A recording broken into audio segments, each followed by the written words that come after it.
Kate, it's a brilliant film, an incredible screenplay, beautifully acted all the way through. Thank you. There's a few lines that really that strike you. One of the very best lines in the film is the guy who plays Steve Wozniak saying, "It's not binary. You can be decent and gifted at the same time." Do you think we're sometimes too kind, really, I suppose is the word, to people who are really gifted? We allow them too much slack? I don't know. I don't really know. I mean, I've met a lot of extremely gifted people who have the ability to change lives, change the future, change the way we live day to day. And actually very rarely have I come across truly unpleasant individuals. So I think we certainly haven't... And Steve Jobs isn't, and he's not painted as that in the film, is he, in any way? And I mean, he describes himself as, somebody poorly made. Yeah, he does say, striking line. But I suppose I wondered, watching it, whether, yes, it takes someone like that to create a big company, one might argue, but do they get, those kind of people are we too tolerant of when they behave badly? I really don't know.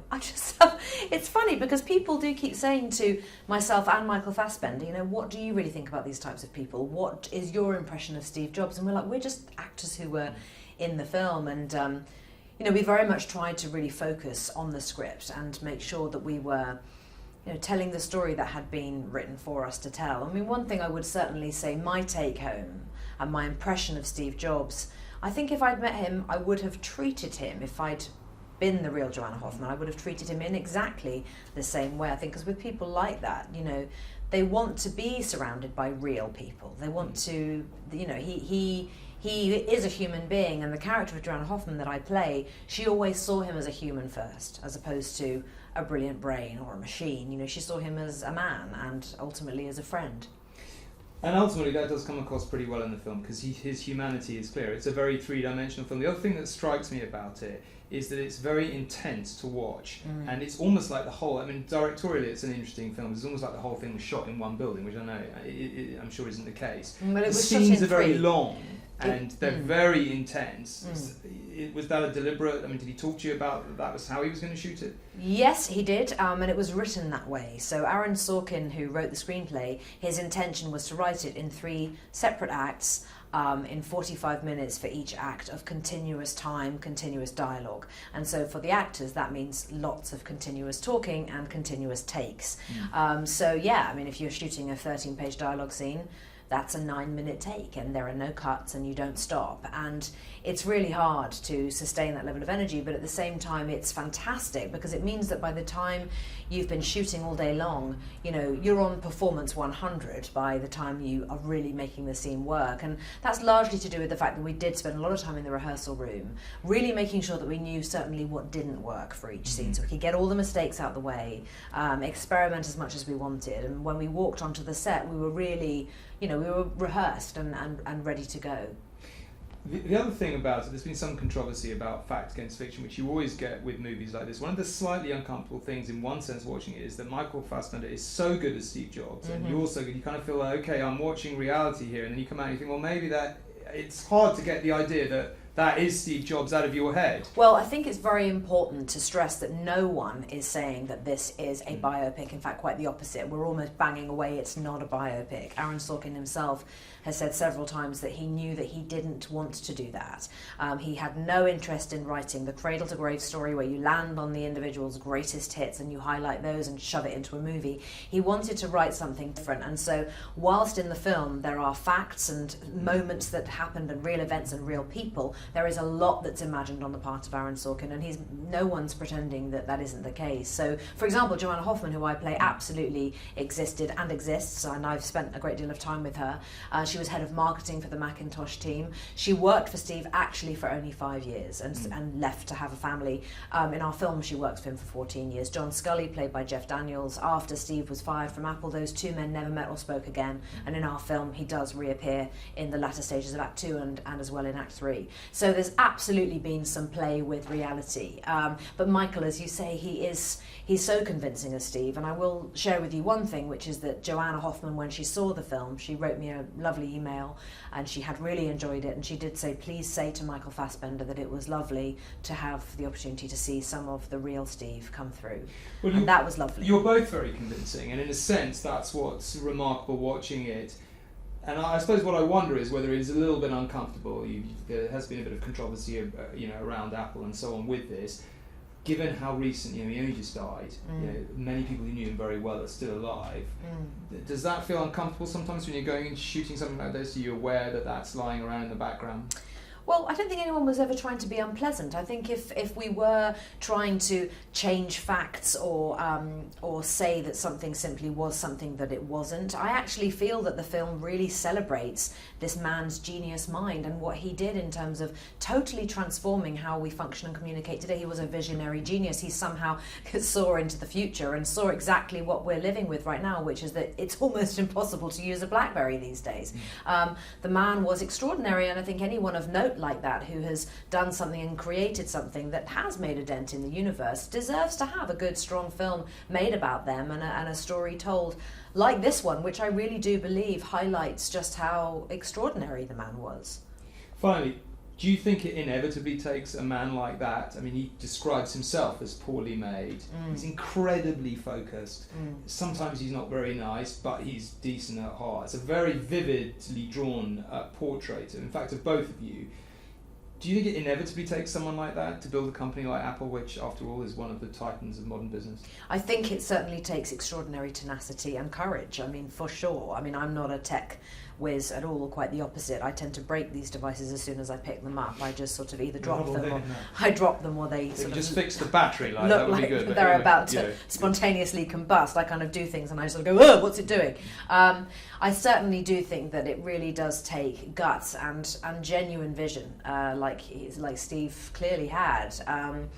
To put enough thrust and weight behind huge companies like that one. Yes, I do. I don't think any of it was by chance. I mean, as he says in the movie, you think John became John by being John. There's a reason why John Lennon was John Lennon. I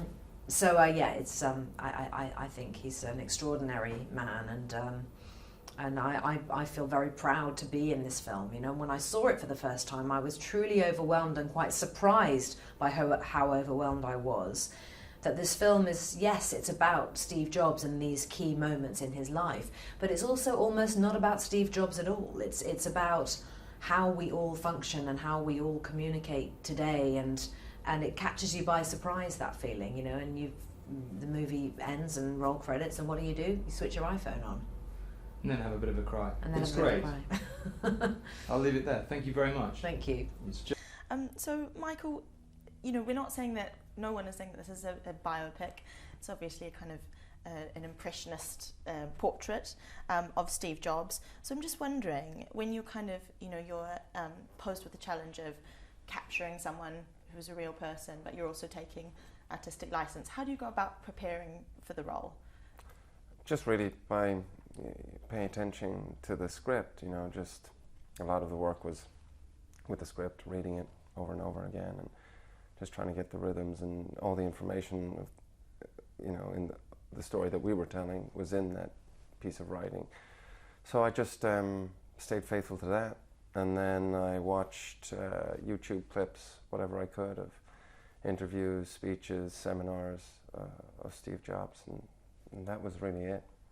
How important was the kind of physical transformation? Obviously in the third act, that's really kind of the Steve Jobs look, and the black polo neck and the jeans. How important was that kind of getting into his clothes, if you will? Well, that just kind of happened organically, the idea that that's what I would wear in the third act. We had options laid out, and it was just, I think, halfway through the second act where I was talking to Danny, and we thought it would be a good idea to wear the iconic sort of uniform, if you like, that he developed in the end, and sort of give that to the audience, give that payoff. But that was never really planned. And then also, to wear the wig and to wear the glasses as well. We just sort of, when I first met Danny, I said, well, I don't look anything like the man. And he said, yes, I know, and he wasn't interested in that. So we were just trying to capture the essence. So once that was out of the way from the beginning, we just sort of concentrated on that, on the script and the essence. And then, as I say, as we were filming and got through the second act, we thought it was the right thing to do for the final act. Absolutely. And as you talk about, the film is divided into 3 acts. It's almost like a play on screen. And the dialogue is so fast and there's so much of it's very obviously Sorkin-esque. How did you approach that in terms of, is it any different to a way you would approach any other script in a kind of more conventional film? Well, absolutely, because Sorkin writes to a cadence and there's a definite rhythm going on there. So it's just, repetition, really, and there was just so much of it that it was pretty daunting. But it was just, trying to really get a handle on the dialogue and trying to really get a handle on that rhythm, because also for the other characters it's very important when they come in, the rhythms sort of meld together, and if you don't get it right, you sort of get kicked off the train, as it were. There's no opportunity to stop and sort of think, and what's my next line? Like you might have that in other scripts, but because he writes so religiously to this rhythm, it's important to have it digested really well. So just more time, I suppose, more homework than usual. Was there much of a rehearsal process as well? Yeah, luckily, Danny, being the really intelligent, brilliant director that he is, and coming from a theatre background, he incorporated 2 weeks to start with before we started filming, and then we did the first act, and then we had sort of 2 weeks after the first act to rehearse for the second, and the same thing for the third act. A little bit less than 2 weeks for the third act, but thankfully he had incorporated that into the schedule, much to the accountant's dismay, I'm sure. But that was essential, I think, for all of us, to play around and to make mistakes and to experiment in those 2 weeks, so that when we arrived on set, we were really kind of well-oiled and we were sort of in a place to film quickly, because we had the 2 weeks to film each act then as well. Great, absolutely. And one of the film's main themes is obviously this idea about Steve Jobs' idea that people are binary, the idea of greatness coming sometimes with a touch of not cruelty, but the line is you don't have to be gifted and decent. Sorry, you can be gifted and decent at the same time. To what extent do you think that when you have someone as brilliant as Steve Jobs, or any kind of genius of his kind, do we sometimes make excuses for those people, make excuses for their kind of character flaws? I'm not really interested in it. I find all of that really boring, but I guess that, that's kind of the fascination, if you have an idea, let's say that he did in the mid-70s, about these devices that we use now, that rather than them just being perfunctory, that they could actually develop a relationship with them. And as Danny said in one interview, it's so true, we take them to bed now with us. The last thing we do is do emails, our computers are in bed with us, our phones are always close at hand. We've definitely developed relationships with these devices, and other than just using them as tools. And that was his goal, but nobody else could see that. And I think trying to drive that vision forward against all the odds, maybe his patience levels, were quite thin. But it's not something I find, I guess it's a focus point for a lot of people, but I just think he changed things, he shifted things. I think he was a great believer in talent. Like, for example, I think, the top engineers, he had them all sign their names in the inside of the Macintosh because he believed they were artists. Much like Renaissance painters, he believed that this was the new wave of artists coming through. And so I think he had a lot of respect for people that were of top quality, and I think he had perhaps a lack of patience for people that weren't delivering. And, I think if you're trying to make such, seismic changes, you're going to maybe put some noses out of joint. I don't know. I mean, I just think that he was a very passionate person, that didn't have time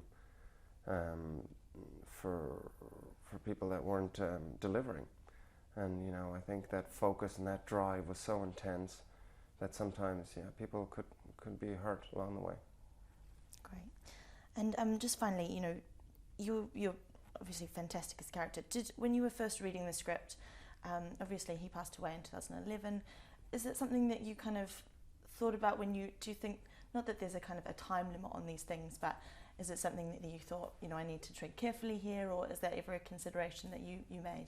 For sure, you know, absolutely. This is a real person, and I have the utmost respect for that. It's not the first time I've played a character that's been with us and has since passed away. So, for sure, a lot of respect has to go into the preparation. I certainly had a lot of respect for the man. Fantastic. I think that's all. Cool. Is that all? Yeah.